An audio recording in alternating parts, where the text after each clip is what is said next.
Growing up, I was passionate about Japanese animation, or more commonly known as anime.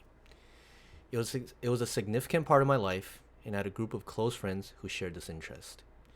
We would spend countless hours watching anime, discussing our favorite characters and storylines. Over time, I picked up some simple Japanese words and phrases, but I never thought about seriously learning the language. That is, until I discovered visual novels, a perfect blend of anime and books, allowing me to deep dive into captivating worlds. Visual novels open up a whole new realm of possibilities, with intricate storylines and characters that I couldn't find anywhere else. But there was one problem. Many of them were not translated into English or even Chinese, leaving me with a growing desire to understand the original content. As a teenager, I was determined to learn Japanese to access untranslated visual novels. I had an advantage. As I could read Chinese characters, I thought learning Japanese would be easy since it shares many of the same characters called kanji. I remember looking up grammar guides and basic learning tools online, thinking I could master the language in no time. However, I quickly realized that the grammar was vastly different from Chinese, and the complexity of the language was far beyond what I had anticipated. The sentence structures, particles, and verb conjugations were like nothing I had encountered before.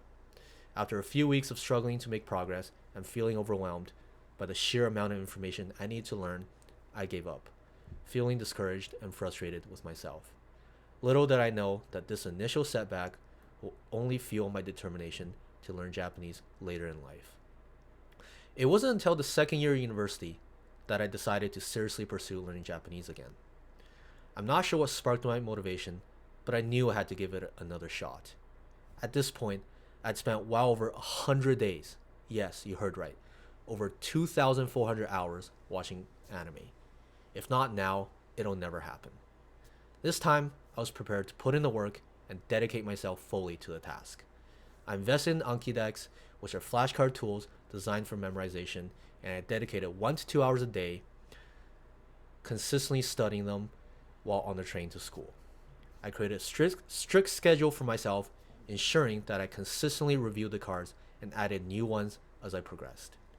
In addition to Anki decks, I spent about 5 to 6 hours a day actively listening to Japanese podcasts, watching anime without subtitles, and reading articles online. It was painful. I didn't understand 90% of it.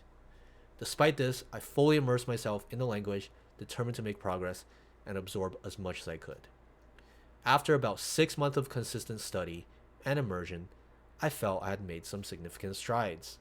The structured approach of the Anki decks, combined with countless hours of exposure to native Japanese content, had helped me build a solid foundation in language. For the first time, I felt confident in my ability to understand written Japanese, and I was eager to put my skills to the test. The true test of my progress came when I decided to tackle raw, untranslated Japanese visual novels. It was a daunting task, but I was excited to put my skills to the test and finally access the content I'd been dreaming of for years. At first, I had to use a dictionary for every other word, and the process was slow and tedious. I would often spend hours without making much progress, looking up unfamiliar words and trying to decipher the meaning of each sentence. However, as I continued to read, I found that I needed the dictionary less and less. The more I exposed myself to language and context, the more I was able to understand and retain. I completely ditched Anki at this point, as reading alone provided enough practice and reinforcement. I felt a sense of accomplishment as I completed my first visual novel in Japanese, understanding the majority of the story and characters without relying on translations. Eager to continue improving, I progressed to reading light novels, which are full-fledged novels aimed at young adults with simpler language. Again, progress was slow and painful in the beginning. However, at this point, I had built up enough confidence to know that if I continued, it would become easier. Today, I can understand about 70 to 80% of the content without a dictionary, a feat I'm incredibly proud of as a self-taught learner. I also worked on my speaking and listening skills by watching raw anime and engaging in language sessions with native Japanese speakers online. One of the most profound moments in my Japanese learning came when I realized I could understand the Japanese music I'd been listening to for years. I've always been a fan of Japanese pop music, but I never understood the lyrics.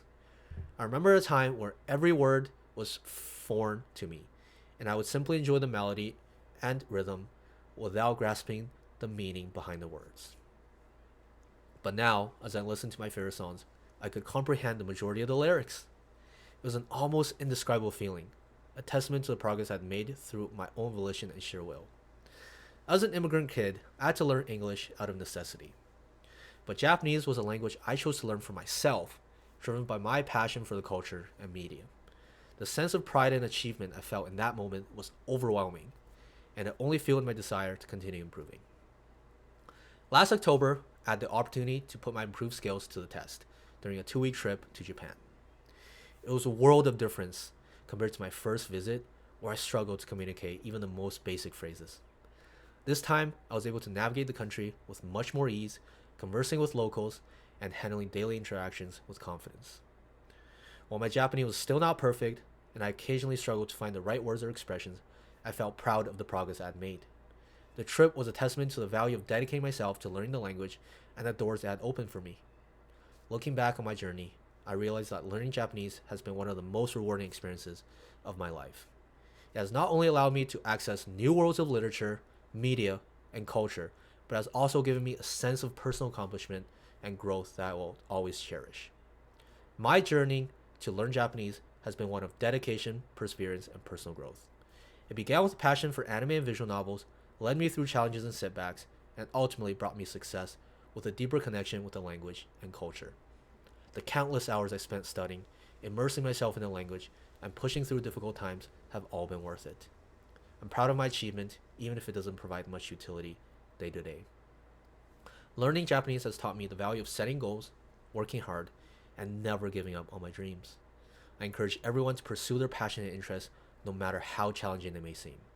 The sense of accomplishment and personal fulfillment that comes with mastering a new skill or language is truly priceless. Thank you.